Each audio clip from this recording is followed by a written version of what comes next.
હાલો હવે તમે મને તમારો પરિચય આપો. શિશુ બારસિયા ધોરણ છઠ્ઠું. છઠ્ઠું. જયતી પ્રીતિ બારસિયા ધોરણ છ. 6. રાધેશ્વરી ત્રીજું. ગાધેશ્રેય ત્રીજું. જોશી આરો ભરતભાઈ પાંચમું. પાંચમું. My name is Sucha Khushi. I study in standard 7. 7th. બરાબર છે. તમે લગભગ મને એમ છે આ બધા ગુજરાતી મીડિયમમાં છો, તું ઇંગ્લિશ મીડિયમમાં એક છું, બરાબર છે. સરસ. ત્રીજા ધોરણથી 7મા ધોરણ સુધીના વિદ્યાર્થીઓ છે. બેટા મારે તમારી પાસેથી એ જાણવું છે, મારે તમારું બાળપણ જાણવું છે. અમારું બાળપણ જુદું હતું, અમારો જમાનો જુદો હતો. તમને જે મનમાં આવે ને શ્રેયુ એ સાચી વાત કરવાની, બરાબર. અમારા બાળપણમાં તો અમે રખડું માણસ હતા અને અમને રખડવા મળતું. અમને લેશન બહુ માપસરનું આપતું. અમારા શિક્ષકો હતા ને પીટીસી બીએડ કરેલા હતા. એટલે પીટીસી બીએડ એવું છે કે છોકરાઓને કેમ ભણાવવું એની એક તાલીમ હોય છે. એટલે ખોટું બર્ડન નું આપતા. મારતા ખરા હો અમને, પણ એ મારવાનું એવું હતું કે ત્યારે મારવું ને બેટા, અમે બહુ તોફાની જતા, ત્યારે એ જમાનો જ તોફાની હતો. એટલે મારતા ને એ પણ એક શિક્ષણ હતું, પણ બહુ નું મારતા, ડરાવતા. ક્યારેક વારો ચડી જતો. એમ મારે તમારી પાસેથી બે વસ્તુ જાણવાની થાય છે. તમે બાળકો છો, મારી વાત કેટલી તમે સમજતા છો નહીં સમજતા મને ખબર નથી, પણ આપણે પ્રયત્ન કરીએ, કોમ્યુનિકેશન કરીએ, બરાબર. હું જાણવાનો પ્રયત્ન કરું કે તમે અત્યારે નાના છો તો લેશન આપતા હશે નિશાળોમાંથી, બરાબર. તમે બધા પ્રાઇવેટ સ્કૂલમાં ભણો છો, ખાનગી સ્કૂલમાં ભણો, લેશન આપતા હશે. તો લેશન આપે તો એ તમને કેવું લાગે છે? ગમે છે કે નથી ગમતું? રમવું કેવું ગમે છે? લેશન આપે છે તો એના કારણે તમે ઓછું રમી શકો છો, તમારું બાળપણ થાય છે, ખેલવું હોય તમને. કારણ કે બાળક તો અમે હતા કે તમે હતા, જમાનો જૂનો હતો કે નવો હતો, રખડવું કોને ન ગમે? હે ભાઈ, બધાને ગમે ને. તો લેશન આપે છે, સ્કૂલો બહુ લેશન આપે છે, બહુ જ આપે, મને ખબર છે, એ તમારે મને સમજાવવાની જરૂર નથી. તો લેશન તમને કેવું લાગે છે? આરું એક આપણે એક કહીએ, બરાબર. આરું તને કેવું લાગે બેટા? ખરાબ. નથી ગમતું લેશન? શું થાય છે દીકરા? કે એને આપણે સ્કૂલે થી આવે ને કોકના ઘરે રમવા બી ન જઈ શકે, એટલે એટલું બધું લેશન હોય પછી પૂરું બી ન થાય અને રાતમાં જાગવું પડે છે, બરાબર છે. તને શ્રેયુ લેશન કેવું લાગે છે? એક તો વધારે આપે ને બીજું રમવાનો ટાઈમ નથી મળતો. 3-3, 4-4 આવે છે લેશન. એટલા 3-3, 4-4 શિક્ષકો બધા લેશન આપે એટલે ઊંચું જોવાનો ટાઈમ જ ન મળે, રમવાનો ટાઈમ ક્યાં રહે બેટા? 3 તો ઓલે શું કહેવાય, 3 તો ઓલું જ છે, 3 ઓલા જ લેશન એક્સ્ટ્રા. 3 તો ઓલું છે, 3 તો આપે જ. 3-3 લેશન આપે જુદા જુદા, બરાબર ને. ટાઈમ નથી રહેતો. તારા જેવડો નાનો બાળક હોય, સરસ મજાનું રમવું હોય ને, ઉડતા પક્ષીઓ જોવા હોય, આકાશ જોવું હોય, વૃક્ષો ઉપર ચડવું હોય, આ બધું ખતમ થઈ જાય છે, બરાબર ને. લેશન આપતા હોય એટલે લેસનમાં ટાઈમ થઈ જાય દીકરા, બરાબર છે. જયતું તને બેટા કેવું લાગે છે? નથી ગમતું. રમવાનો ટાઈમ ન મળે પછી 3 થી નીચે મને હોય, અમને હોત નહીં તો 5 હોય 6 હોય ને એવી રીતે. લેશન 5-5, 6-6 લેશન આપે છે. જીષ્ણુ? અમારે તો 5 હોમવર્ક તો ઓલા જ આપ્યા અને એક એક્સ્ટ્રા આપે એટલે 6 આપે. પાછા સંગીતના ક્લાસીસના, ટ્યુશનના, સ્કૂલના બધી ભેગું. બધાનો એક જ પ્રશ્ન હું સમજો, તમને ખૂબ લેશન આપે છે. હવે આની આ સમસ્યા છે, બરાબર. આ સમસ્યા સોલ્વ કરવી હોય ને, માનો કે તમે શિક્ષણ મંત્રી થઈ ગયા અથવા તમે જ મોટા, તમારા કેળવણીકાર થઈ ગયા, તો તમે શું સુધારો લઈ આવો? હાલો મને કહો. હું પેલા લેશન તો ન આપું અને એવી એક સ્કૂલ બનાવું જ્યાં લખવાનું કઈ કાંઈ ન હોય, એક મેદાન હોય ને ત્યાં ઝાડની નીચે બધાને બેસવાનું અને પવન આવતો એમ શિક્ષકો પાઠ ભણાવે ને આપણે ખાલી સમજવાનું. બરાબર છે. આવો પ્રધાન હોય તો આવો નિયમ લઈ આવી. તું બેટા? જો ભણવા તો બહુ જ મહત્વ છે, પણ વધુ હોમવર્ક બી આપવાનું પણ ઓછું આપવાનું. બરાબર છે. પછી મેડમ કે તમારે આ બી વાંચવાનું, પછી વધુ લેશન બી આપે, એમ નો હાલે ને. પછી વાંચવાનો ટાઈમ બી નો રહે, રમવાનો બી ટાઈમ નો રહે. બરાબર. એની કરતા કે હે ને લખીને હું પ્રિન્સિપલ બને તો એક 2-7 દી હોય ને અઠવાડિયામાં, એમાં એક લેક્ચર તો પીટી નો હોવો જ જોઈએ, કારણ કે લખીને બી છોકરાઓ થાકી ગયા હોય ને એટલા માટે. એટલે આખા દિવસમાં એક પીટી નો હોય કે અઠવાડિયામાં એક પીટી નો હોવો જોઈએ?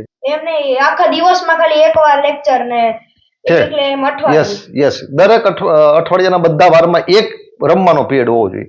બરાબર, સાચી વાત છે મિત્રો. આજે મને જીષ્ણુએ એવી ફરિયાદ કરી હતી કે લગભગ મહિના દિવસમાં એક જ લેક્ચર આવેલો પીટી નો, એવું ને જીષ્ણુ? 25 મિનિટ જ અડધો અને ઈ પણ અડધો જ, અને અડધામાં શું કરાવ્યું પછી? ના, ઓલી વખતે તો આખો લીધો તો. ઓલી વખતે આખો પણ આ લીધો. વખતે અમે આવ્યા ને તો એક વાર ગયા છીએ, નહીતર હવે નથી ગયા. નહીતર હવે કાલે પીરિયડ છે ને તો અમારે જીકે નું વધારે બાકી છે ને, તો અડધો એટલે 25 મિનિટ જ તમારે, નહીતર 25 મિનિટ જીકે નું કરાવશે. જીકે મિત્રો 1 કલાકનો લેક્ચર હોય ને, કલાકનો, એમાં 25 મિનિટ તો જીકે નું હોય, જનરલ નોલેજ કરાવે. મિત્રો આ આરવે જે વાત કરી ને એ ખરેખર શિક્ષણનું માળખું છે. આખા દિવસમાં એક લેક્ચર તો પીટી નો હોવો જોઈએ, રમવાનો હોવો જોઈએ. અમે ભણતા ને બેટા, અમે ભણતા ને તે અમારે 11 વાગ્યાથી છે ને મેદાનમાં મોકલી દેતા રમવાનું, અને સાહેબ પોતે આવતા, કબડ્ડી ને એવું બધું રમાડતા, ઘણી ક્રિકેટ રમાડતા. ક્રિકેટ રમવાનું હોય તે જાજો ટાઈમ આપે. પણ જે સર આવે ને ઈ બહુ મોડા થઈ જાય, ખબર નહીં ક્યાં કેવી રીતે મોડા થઈ જાય. બરાબર છે. એટલે રમવાનું થોડુંક ઓછું છે એમ ને, રમવાનું વધારે જોઈએ. ખરેખર મિત્રો બાળકો હોય ને, બાળકો અને રમત તો એ બે એટલું બધું આમ હોય ને, એને રમત હોય એટલે કાંઈ જોઈએ નહીં. રમતા રમતા બાળકો ઘણું બધું શીખે છે. એટલે આજની જે ખાનગી શાળાઓ ભણ એટલું જ કરે છે, સાથે સાથે જ્ઞાન સાથે ગમત અને ગમત સાથે જ્ઞાન હોવું જોઈએ ને, એ કલ્પના જ નથી. તું બેટા શિક્ષણ મંત્રી હો અથવા તો પ્રિન્સિપાલ હોય તો હું ફેરફાર કર, તને હું તકલીફ હોય એ ફેરફાર કરી નાખવાનો. હું ફેરફાર કરું કે એક તો હોમવર્ક ઓછું આપે, અઠવાડિયામાં 2 લેક્ચર તો હોવા જ જોઈએ. અઠવાડિયામાં 2 લેક્ચર, મિનિમમ 2 લેક્ચર હોવા જોઈએ રમવાના. બરાબર છે, સરસ બેટા. તો પેલા તો હે ને તમે કહેતા એમ 15-20 મિનિટમાં જેટલું હોમવર્ક થાય ને એટલું કરવાનું. પછી હે ને દરેક દિવસ હે ને એક પીરિયડ પીટી નો રાખત, એવી રીતે. પછી ભણવાનું હોત રાખત, ત્યાં જીષ્ણે કીધું એમ ભણવાનું હોત રાખત, પણ પછી રમવાનું હોત હોવું જોઈએ ને. રાધુ તે તો કીધું ને ખુશી, હું એ રાખું તો છોકરા ઉપર બર્ડન ઓછું રહેવું જોઈએ, કેમ કે તે બર્ડન એવું આવે છે કે છોકરાઓનું માઇન્ડ ખાલી ભણવામાં જ રહે છે. અચ્છા, બીજું કઈ વસ્તુ કરી નથી શકતા. બરાબર. સ્પોર્ટ્સ નો લેક્ચર તો દરરોજ હોવો જ જોઈએ, કેમ કે છોકરાઓને રમવું એટલું ગમે કે હાલે નહીં. હા, અને અહીંયા તમારે પણ તમે તમારી રીતે રમો શેરીમાં. આપણી શેરી બહુ સારી છે કે તમે, મેં જોયું છે, તમે બધા રમતના માસ્ટર છો, રમતા જોવો, પણ છતાંય લેસન હોય ને ત્યાં સુધી તમે ઊભા નથી થતા કોઈ. એટલે લેસન ઓછું થવું જોઈએ. બરાબર છે, સરસ. હવે તમારે કઈ સજેશન આપવું છે? કારણ કે આ મેં વિડીયો મૂક્યો છે બેટા, આ બધા જુએ, એટલે ઘણાના બાળકોને ને ઘણા લોકો શિક્ષકો હશે, પ્રિન્સિપાલો છે, એને પણ સજેશન મળશે. ખબર જ છે બધાને, પણ મારે તો તમારું દિલ વાંચવું હતું. કારણ કે તમને લેસન તો નહીં જ બહુ ગમતું હોય, હોવું જોઈએ. જયતે કીધું ને એમ લેસન હોવું જોઈએ. મને સરસ મજાની એક કોમેન્ટ આવી છે કે જેટલામાં ધોરણમાં ભણતા હોય ને +10 મિનિટ આટલું લેસન હોવું જોઈએ. માનો કે તું 7મું ભણે ને, 5મું ભણે ને, 7મું +10 મિનિટ તો તારે 17 મિનિટ. તું 5મું ભણે છે, +10 મિનિટ 15 મિનિટનું લેસન હોવું જોઈએ. આટલું લેસન હોય તો કંઈ વાંધો નથી, અને આટલો વાંધો કોઈને ન હોય. થોડું ઘણું લેસન આપે તો વાંધો ન હોય. અને લેસનના પ્રકારો હોય. લેસન માનો કે એવું કરીએ ને કે લખવાથી આપણને કામમાં આવે એવું છે તો વાંધો નહીં. ખાલું લખવાનું મિત્રો, હા, ઉતારવાનું જોઈ આજ ફરિયાદ છે તમારી બધાની. જોઈને લખવાનું, જોઈને લખવાનું. શું અર્થ છે જોઈ લખવા? એની હતો ઓલા કે એને આપણે સમજ બી ન આવે ને લખાય બી નહીં ઝડપીથી, ખાલી ટાઈમ રહી જાય. ટાઈમ મિત્રો, આ શું છે ખબર? લખાઈ જાય પછી બોર્ડ ઇરેઝ બી કરી નાખે. બરાબર. પછી કોઈક બીજામાં જોઈને લખી લે. અચ્છા, આ મિત્રો એવું છે, લેસન એટલું આપે છે કે ખાલી જોઈને લખજો. આટલી વખત એટલે 5 વખત કહે. બધી હો, એક સ્કૂલની હું કોઈ વાત નથી કરતો, કાગડા બધે કાળા છે. આની પાછળનું કારણ શું છે? આની પાછળનું કારણ એ છે કે ઘરે વાલીઓ છે ને એનો પણ પ્રોબ્લેમ છે. જો વાલીઓ લેસન ન કરે છોકરાઓ તો એમ કે આ નિશાળમાં કાંઈ નથી, આ નિશાળ કાંઈ આપતી જ નથી, ભણાવતી જ નથી. વાલીઓ આવું કહે છે. અને વાલીઓ આવું ન કહે ને વાલીઓ સ્કૂલને હારી સમજે, એના માટે થઈને બાળકનો ભોગ લેવાય. કારણ કે સ્કૂલના ટ્રસ્ટીઓ કે એના મેનેજમેન્ટ શિક્ષકોને એમ કહે કે વાલીઓને ગમે એવું કરો. હું તો છોકરાઓ માટે કહે, ભાઈ અમારા છોકરાને ઊંધો એકડો નહીં આવડે ને તો હું તમારી ઉપર કાંઈ ટક નહીં કરું, પણ તમે છોકરાઓ ઉપર ખોટું એનું માનસિક ટોર્ચર થાય, એમાં ખોટું એને બાળપણમાં એવા ટ્રોમા થઈ જાય, એવી કોઈ આઘાત લાગી જાય ને એવું વર્તન બાળકો સાથે નહીં કરતા. અને એવી વસ્તુ છે મિત્રો કે આ બધા છોકરાઓ બેઠા છે તો બધા છોકરાઓ કુદરતે અલગ અલગ બનાવ્યા છે.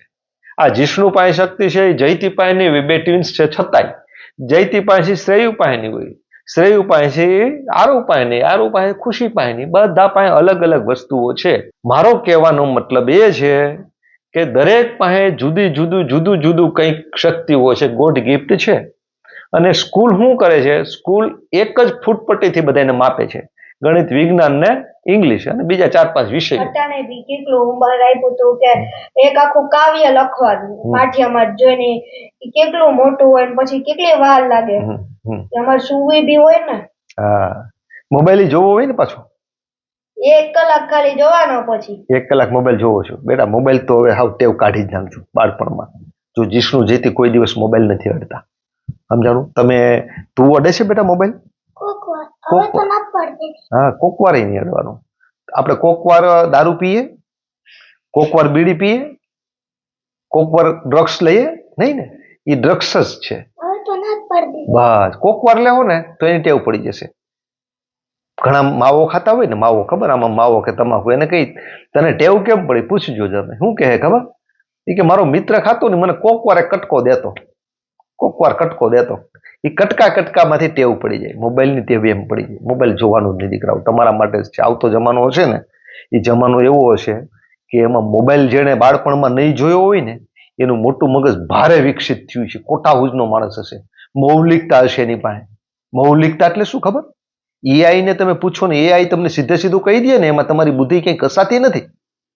આપણે જેમ સમજાય ને એમ કરે. હા, આપણું જયારે મગજ એમાં છે ને ભૂલવું પડે, એને ખંખોરે, ઢંઢોરે, ખતોરે, આ વિષયને સમજવાનો પ્રયત્ન કરે, એમ આપણું મગજ એક્સરસાઇઝ કરે. આપણે કેમ કસરત કરીએ તો શરીર આમ મસ્ત થાય ને, એમ આપણું મગજ કસરત કરે, એના જ્ઞાન તંતુઓ કંઈક સમજવાનો પ્રયત્ન કરે. બોલું તો એઆઈ સીધું સમજાવી ગઈ, રેડીમેડ. સિંહ છે ને, સિંહ, એને આપણે તૈયાર શિકાર આપી દઈએ, રેડીમેડ શિકાર આપી દઈએ ને તો એનો શિકાર ભૂલી જાય, અને શિકાર ભૂલી જાય તો એનો સ્વભાવ પણ ભૂલી જાય. શિકાર કરવાનો સ્વભાવ જ હોઈ જાય, મૂળભૂત એનો સ્વભાવ હોઈ જાય. એમ આપણા સ્વભાવ કેવો છે? ભગવાને એવી બુદ્ધિ આપી છે કે દુનિયાના કોઈ પણ અજાણ્યા ખૂણે ફેંકી દે ને તો ત્યાં થોડીક વાર મૂંઝાય અને પછી ન્યાય એની દુનિયા, એનું વિશ્વ ઊભું કરી લે. હવે સરસ, તમારે હવે કાંઈ સજેશન આપવું છે? આ મેં વિડીયો બનાવ્યો ને એ ત્યાં મોબાઈલ મૂક્યો છે, એ હું સોશિયલ મીડિયામાં મૂકીશ, આપણી ફેસબુકમાં, જેથી કરીને બધા વાલીઓ પણ જોવે, શિક્ષકો જોવે, અને એમાંથી ઘણું બીજાને જાણવા મળે ને એમાંથી સરસ મજાની કોમેન્ટ પણ મળે છે. એટલે મિત્રો સરસ અમે બાળકો સાથે વાત કરી, પણ હવે લાંબો વિડીયો થાય, બીજો ભાગ હું મૂકું છું આની પાછળ જ. એમાં કોમેન્ટ વાંચું છું, એટલા માટે કે આ વિડીયો મૂકું ને એમાં કોમેન્ટ બધી બહુ સરસ આવે છે, સજેશન પણ આવે છે, અને મને એ પણ જાણવા મળ્યું કે આવા પ્રશ્નો બધે છે, ઘરે છે, દરેક બાળકને આ ચિંતા છે. એટલે કોમેન્ટ લાવતો ટેબ્લેટ, ભાગ બીજો મૂકું છું.